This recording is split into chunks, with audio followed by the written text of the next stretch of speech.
मैं डॉक्टर भामा अग्रवाल राजीव गांधी राजकीय महिला महाविद्यालय भिवानी की ओर से हिंदी की इस कक्षा में आप सबका स्वागत करती हूँ, अभिनंदन करती हूँ।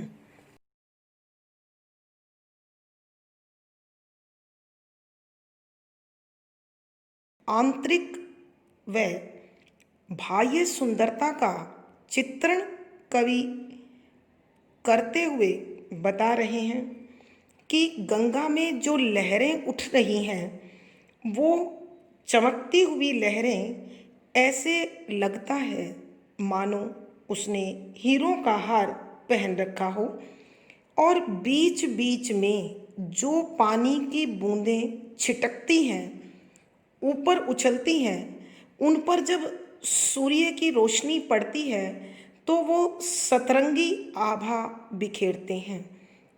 ऐसे में कवि को लगता है कि ये बूंदें उस हीरे के हार में पिरोई गई मणियाँ हैं। जब हवा के झोंके चलते हैं तो गंगा की चंचल लहरें कभी बनती है और कभी मिटती है। तो कवि ने बड़ा सुंदर तालमेल बैठाया है मानव के मन के साथ।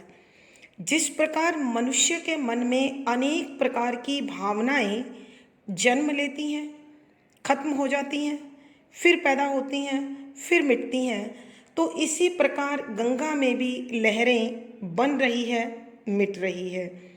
भारतीय लोगों के लिए गंगा महज एक जल की धारा नहीं है, वह स्वर्ग की सीढ़ी है। गंगा नदी में स्नान करके भारतीय लोग महसूस करते हैं कि वो पावन हो गए, पवित्र हो गए।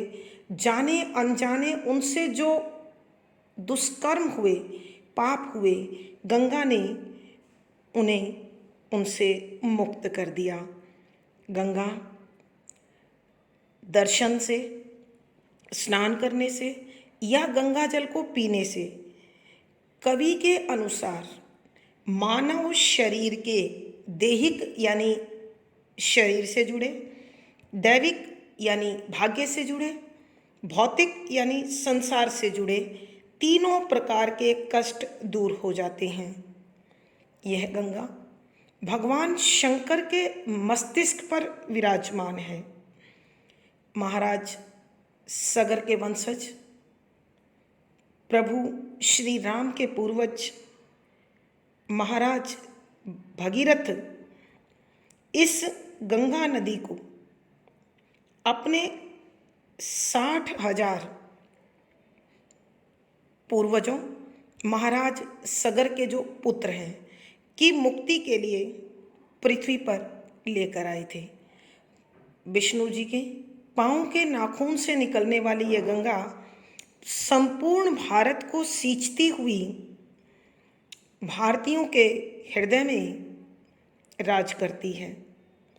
यह नदी अनेक स्थानों से होकर बहती है, लेकिन काशी में गंगा नदी की जो शोभा है, जो सुंदरता है, वो अद्भुत है, अनुपम है, अद्वितीय है। कवि बताते हैं कि काशी में गंगा नदी के घाट पर कहीं छतरियाँ बनी हुई है जिसमें अनेक प्रकार के पक्षी दाना चुगते हैं। अनेक साधु, सन्यासी, तपस्वी अपनी अपनी साधना में लीन हैं।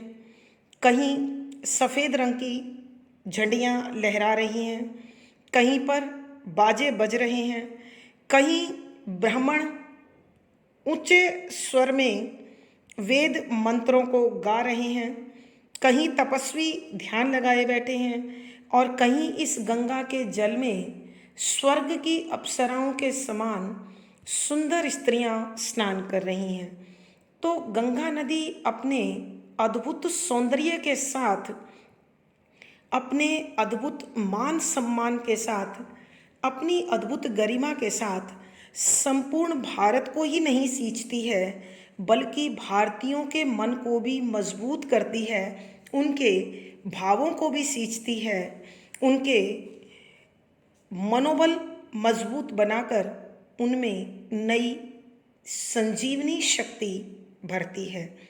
तो बच्चों, अब हम अध्ययन करते हैं पद संख्या 1। नव उज्ज्वल जल धार हारही रकसी सोहती, बिच बिच चरहती बूंद मध्य मुक्तामणि पोहती, लोल लहर लही पवन इक इमि आवत, जिमी नर गण मन विविध मनोरथ करत मिटावत। प्रसंग। प्रस्तुत पद हमारी हिंदी की पाठ्य पुस्तक 8 अर्वाचीन कवि में संकलित भारतेंदु हरिश्चंद्र। आइए साथियों, आज हम भारतेंदु हरिश्चंद्र द्वारा रचित गंगा वर्णन के चौथे पद से अध्ययन आरंभ करते हैं। पद संख्या 4। काशी कह प्रिय जानी ललकी भेटो जगधाई, सपनेहूँ नहीं तजी रही अंकम लपटाई, कहूँ बधे नव घाट उच्च गिरिवर सम सोहत, कहूँ छतरी कहूँ मड़ी बड़ी मन मोहत जोहत। प्रसंग। प्रस्तुत पद्यांश हमारी हिंदी की पाठ्य पुस्तक 8 अर्वाचीन कवि में संकलित भारतेंदु हरिश्चंद्र द्वारा रचित गंगा वर्णन से उद्धृत है। संदर्भ।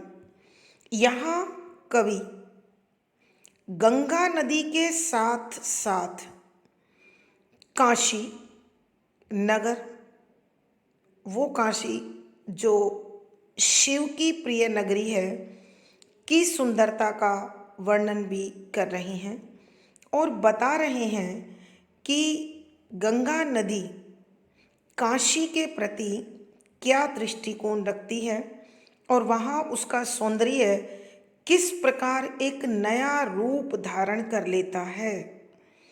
कवि कहते हैं कि सरलार्थ।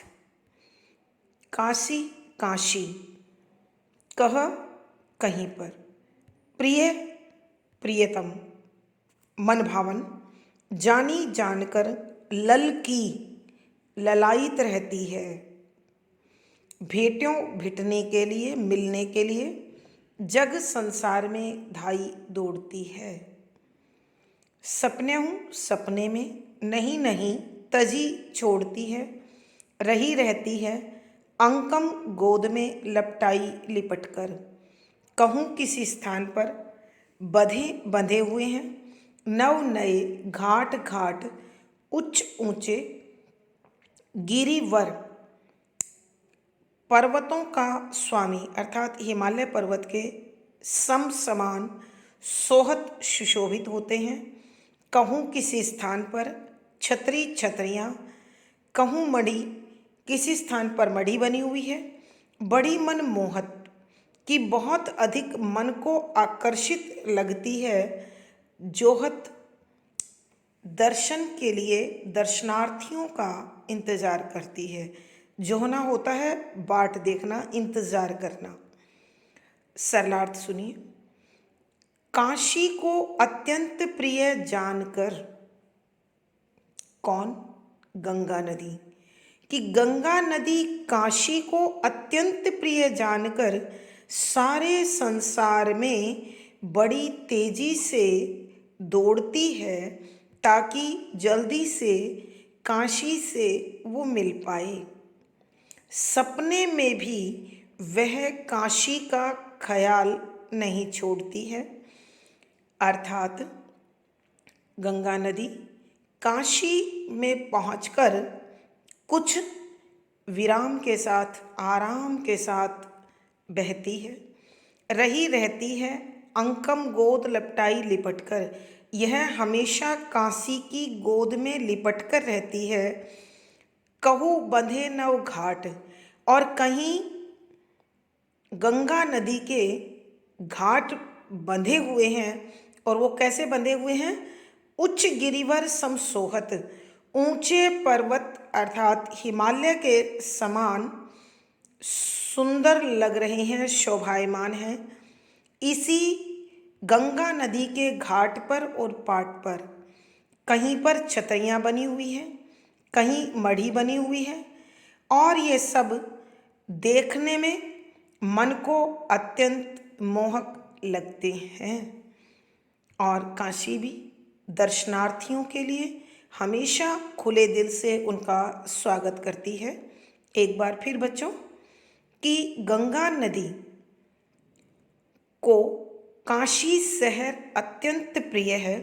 भगवान शिव की इस नगरी से मिलने के लिए वह जगत में, संसार में बड़ी तेजी से दौड़ती है। सपने में भी काशी का विचार नहीं छोड़ती है और हमेशा उसकी गोद में समाई रहती है। कहीं गंगा नदी के किनारों पर बड़े बड़े घाट बंधे हुए हैं, यानी नाव का बेड़ा बंधा हुआ है, और यह ऊंचे पर्वत के समान सुशोभित होता है।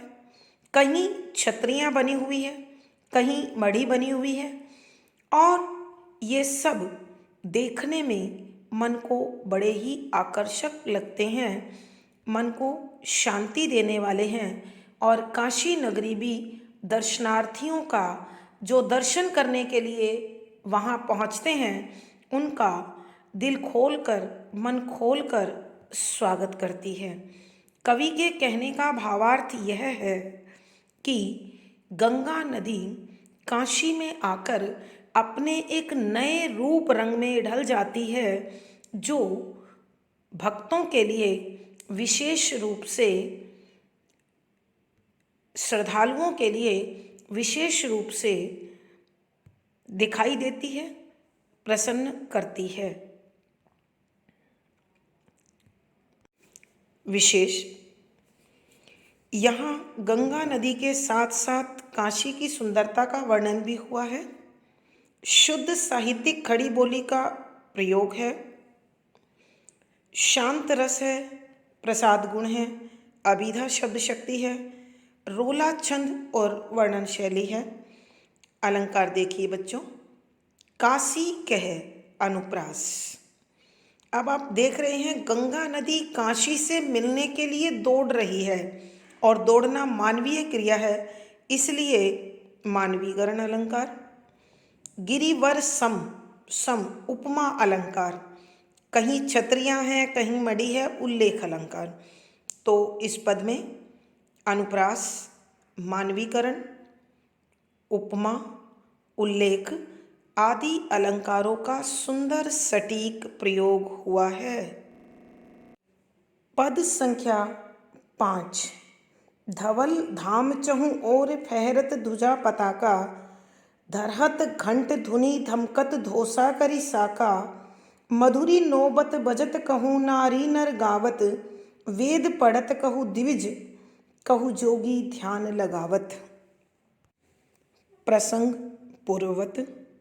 संदर्भ, यहाँ वही काशी में गंगा नदी के घाट की जो स्थिति है, उसका जो सौंदर्य है, उसका वर्णन करते हुए कवि कहते हैं धवल यानी सफ़ेद, उज्ज्वल, धाम पवित्र स्थान, तीर्थ, चहु चारों ओर तरफ, फहरत फहरा रही है, ध्वजा ध्वजाएं, पताका झंडियाँ, कि यह शिव की नगरी गंगा नदी के प्रिय स्थान होने के कारण चारों ओर यह तीर्थस्थल सफ़ेद ध्वजाओं, छोटी झंडियों, पताकाओं और झंडों से सजा हुआ पूर्ण सफ़ेद दिखाई देता है। धरहत यानी बजते हैं, घंट घंटियाँ, धुनी ध्वनि, धमकत धमक रहे हैं, धमकना भी अर्थ तेज बजना, धोसा बहुत बड़ा नगाड़ा, करी करते हैं, साका मधुर आवाज़, मधुरी मधुर मधुर, नौबत नौबत बजत बजती है, कहूँ किस स्थान पर, नारी स्त्रियाँ नर पुरुष गावत गाते हैं, वेदों को पढ़ रहे हैं। कहूँ किसी स्थान पर द्विज ब्राह्मण, कहूँ कहीं योगी मुनि ध्यान साधना में लीन लगावत लगे हुए हैं। कि काशी नगरी गंगा का पवित्र स्थान है और इस गंगा के घाट पर हर जगह सफ़ेद रंग के झंडियाँ और झंडे लहराते हुए दिखाई देते हैं। यहाँ प्रतिपल घंटियों की आवाज़ सुनाई देती है, कहीं बहुत बड़े नगाड़े की आवाज़ सुनाई देती है, तो कहीं बाजों की मधुर स्वर सुनाई देती है, कहीं नौबत मधुर मधुर बजती है और कहीं पर स्त्री और पुरुष मिलकर बड़े मधुर स्वर में गंगा की स्तुति करते दिखाई देते हैं, गंगा का भजन गाते सुनाई देते हैं। कहीं इसके घाट पर ब्राह्मण वेद मंत्रों का उच्चारण करते हैं, कहीं साधु सन्यासी ध्यान लगाकर बैठे हुए दिखाई देते हैं। एक बार फिर बच्चों, कि काशी नगरी गंगा नदी का पवित्र स्थान होने के कारण और शिव की नगरी होने के कारण गंगा के घाट पर सफ़ेद रंग की झंडियाँ और झंडे लहराते हुए दिखाई देते हैं। इस घाट के आसपास बने मंदिरों की घंटियाँ बज रही होती हैं, नगाड़ों की तेज ध्वनि सुनाई देती है, कहीं नौबत मधुर मधुर बजती है और कहीं पर स्त्री और पुरुष मिलकर गंगा नदी की स्तुति करते हुए सुनाई पड़ते हैं। कहीं ब्राह्मण वेद मंत्रों का उच्चारण कर रहे होते हैं और कहीं साधु सन्यासी ध्यान लगाकर साधना में लीन दिखाई देते हैं। तो इन सब का मिला जुला जो दृश्य होता है वह अत्यंत आकर्षक और मनभावन है और जो वहाँ दर्शन के लिए जाता है उनकी आत्मा और मन तृप्त हो जाते हैं और जो उनके दर्शन करता है उनका रोम रोम भक्ति के रंग में रंग जाता है। कवि के कहने का भावार्थ यह है कि गंगा और काशी दोनों एक दूसरे के पर्याय बन चुके हैं और दोनों ही एक दूसरे के अनुसार मुक्ति का धाम है। जो मुमुक्षु है अर्थात मोक्ष पाने के इच्छुक हैं वो वहाँ जाकर पूरी तरह से शिवमय हो जाते हैं, गंगामय हो जाते हैं। विशेष यहाँ गंगा और काशी दोनों की सुंदरता का अत्यंत आकर्षक वर्णन किया गया है। शुद्ध साहित्यिक खड़ी बोली का प्रयोग है, अभिधा शब्द शक्ति है, शांत रस है, प्रसाद गुण है, रोला छंद है, वर्णात्मक शैली है और गे शैली है।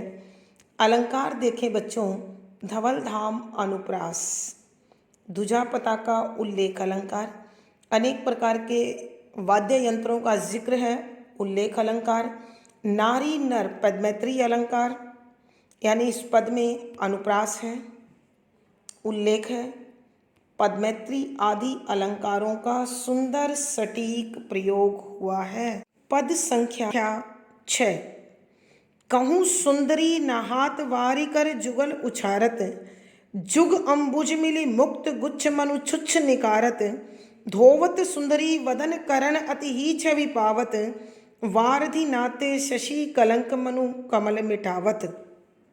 प्रसंग पूर्ववत। संदर्भ, यहाँ काशी में गंगा नदी के सौंदर्य का अत्यंत आकर्षण और आकर्षक चित्रण करते हुए कवि कहते हैं कि सरलार्थ, कहूँ किसी स्थान पर सुंदर युवतियाँ नहाती हुई दिखाई देती हैं, वारी जल कर हाथों में भरकर जुगत जोड़ा उछालती हैं। कि किसी स्थान पर काशी में गंगा नदी के अंदर कहीं सुंदर स्त्रियां स्नान करती हुई दिखाई देती हैं और वो दोनों हाथों का जोड़ा बनाकर पानी को उछालती हैं, तो ऐसा लगता है मानो जुग जोड़ा अंबुज कमल मिली मिलकर मुक्त गुच्छ मोतियों के गुच्छे मनु मानो छुछ सुंदर निकारत निकाल रहे हूँ। कि उन स्त्रियों के साथ मिले हुए हाथ जब पानी को भरकर उछालते हैं तो ऐसा लगता है मानो दो कमल मिलकर अत्यंत सुंदर मोतियों के गुच्छों को गंगा नदी से निकालकर उछाल रहे हों। और धोवत धोती हुई सुंदरी सुंदर स्त्रियां बदन शरीर को करण करती अति ही अत्यधिक छवि सुंदरता पावत पाती हैं। कि सुंदर स्त्रियां अपने शरीर को धोते हुए इतनी अधिक सुंदर लगती हैं मानो वारधी सागर नाते के कारण शशि चंद्रमा कलंक कलंक को मनु मानो कमल मिटाना चाहता हो। कि सुंदर स्त्रियां जब अपने कोमल कोमल हाथों से अपने शरीर को रगड़कर धोती हुई दिखाई देती हैं तो ऐसा लगता है मानो कलंकित चांद सागर में अपने मुंह को कमल के हाथों धोने के लिए आया हुआ हो। एक बार फिर कि काशी में गंगा नदी में डुबकी लगाकर नहाती हुई सुंदर स्त्रियां अत्यंत आकर्षक दिखाई देती हैं और जब वो अपने हाथों को अंजुलि बनाकर पानी को उछालती हैं तो ऐसा लगता है मानो कोई कमल का जोड़ा अत्यंत सुंदर मोतियों के गुच्छे निकाल कर इधर उधर उछाल रहा हो। जब ये स्त्रियां अपने कोमल हाथों से शरीर को धोने लगती हैं तो ऐसा लगता है मानो कलंकित चंद्रमा कमल के माध्यम से इस सागर में अपने आप को धोने आया हो, अपने चेहरे को धोने आया हो। कवि के कहने का भावार्थ यह है कि गंगा नदी में स्नान करती हुई सुंदर स्त्रियां अत्यंत आकर्षक और मनभावन लगती हैं। विशेष यहाँ गंगा नदी का अत्यंत आकर्षक चित्रण हुआ है। शुद्ध साहित्यिक खड़ी बोली का प्रयोग है, शांत रस है, प्रसाद गुण है। हम बच्चों यहाँ अद्भुत रस भी लिख सकते हैं, कोई दिक्कत नहीं है। रोला छंद है, गे शैली है, अनुप्रास, मनु उत्प्रेक्षा, कर जुगत पदमैत्री आदि अलंकारों का सुंदर सटीक प्रयोग है। यानी इस पद में अनुप्रास है, उत्प्रेक्षा है, पदमैत्री है, रूपक आदि अलंकारों का सुंदर सटीक प्रयोग है। पद संख्या 7। सुंदरी शशिमुख नीर मध्य इमि सुंदर सोहत, कमल बेली लह लही नवल कुसुमन मन मोहत, दीठी जहीं जह जात रहत तितही ठहराई, गंगा छवि हरिचंद कछु बरनी नहीं जाई। सुंदरी प्रसंग बच्चों वही पूर्ववत है। संदर्भ यहाँ गंगा नदी की काशी में जो सुंदरता है उसका वर्णन कवि कर रहे हैं और कहते हैं कि सुंदरी सुंदर स्त्रियां शशि चंद्रमा के समान, मुख चेहरा, नीर पानी, मध्य बीच में इमी इस प्रकार से सुंदर आकर्षक सोहत शोभायमान है। कमल बेली कमल की बेल लहलही लहरा रही हो, नवल नया कुसुमन फूल मनमोहत मन को मोह रहा हो। कि सुंदर स्त्रियां अपने चंद्रमा जैसे मुख को गंगा नदी के जल में इस प्रकार धोती हैं और वो ऐसे शोभायमान होता है मानो कमल की बेल लहलहा रही हो और उसके बीच कोई नया फूल मन को मोहने के लिए उग आया हो। दिठी दृष्टि जहीं जहाँ जह तक जात जाती है रहत रहती है तितही उसी स्थान पर ठहराई ठहर कर। कि दूर दूर तक दृष्टि जहाँ तक जाती है वो वहीं ठहर कर रह जाती है। गंगा छवि हरिचंद कछु बरनी नहीं जाई। कि कवि भारतेंदु हरिश्चंद्र जी कहते हैं गंगा छवि गंगा की सुंदरता कछु शब्दों में वर्णन नहीं जाई जा सकती है। कि मेरी दृष्टि जहाँ तक जाती है उस सौंदर्य में खोकर रह जाती है। भारतेंदु हरिश्चंद्र जी कहते हैं कि गंगा नदी की सुंदरता असीम है, अनंत है, अंतहीन है, जो मेरे शब्दों के द्वारा बताई नहीं जा सकती है। एक बार फिर साथियों इस पद का सरलार्थ कर रही हूँ कि सुंदर स्त्रियां गंगा के जल में जब अपना चंद्रमा के समान मुख धोती हैं तो इस प्रकार शोभायमान होती हैं मानो कमल की बेल लहलहा रही हो और उसके बीच कोई नया फूल निकल आया हो, उग आया हो, जो मन को अत्यंत आकर्षण में बांध लेता है। और कवि कहते हैं जहाँ तक मेरी दृष्टि जाती है गंगा के सौंदर्य को देखकर उसी में खोकर रह जाती है। भारतेंदु जी कह रहे हैं कि गंगा नदी की सुंदरता का वर्णन मैं कर पाऊँ इतनी मेरे शब्दों की शक्ति नहीं है, ताकत नहीं है, सामर्थ्य नहीं है। अर्थात गंगा का सौंदर्य अकथनीय है, अवर्णनीय है, बताने में संभव नहीं है। उसे तो देखने पर ही आनंद आ सकता है। कवि के कहने का भावार्थ यह है कि गंगा नदी अत्यंत सुंदर है, आकर्षक है, अतः प्रत्येक व्यक्ति को, प्रत्येक भारतीय को उसका दर्शन कर अनुपम आनंद लेना चाहिए। विशेष गंगा नदी की सुंदरता का अत्यंत मनभावक चित्र प्रस्तुत किया गया है।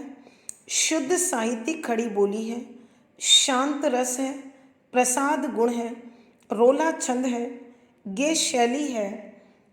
अलंकार देखें बच्चों, शशिमुख रूपक अलंकार, इमी उदाहरण अलंकार,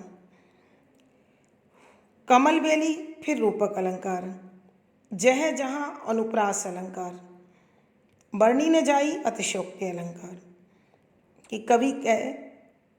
कवि के अनुसार इन पदों में अनुप्रास है, उदाहरण है, रूपक है, अतिशयोक्ति है आदि अलंकारों का सुंदर सटीक प्रयोग हुआ है।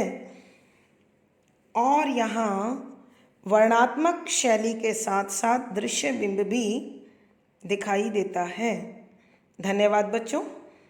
इस कविता का हमने अध्ययन कर लिया है, संभवतः आपको सब समझ आ गया होगा। और यदि इन दोनों वीडियोज को हमने ध्यानपूर्वक 2 बार देख लिया तो कविता के प्रश्नों के उत्तर सरल और सहज हो जाएंगे।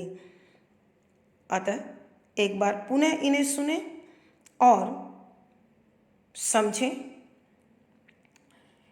लाइक करें, शेयर करें, कमेंट लिखकर मुझे बताएं और वीडियो पाने के लिए चैनल को सब्सक्राइब करें। आपका दिन और जीवन मंगलमय हो, इसी शुभकामना के साथ धन्यवाद बच्चों, आभार।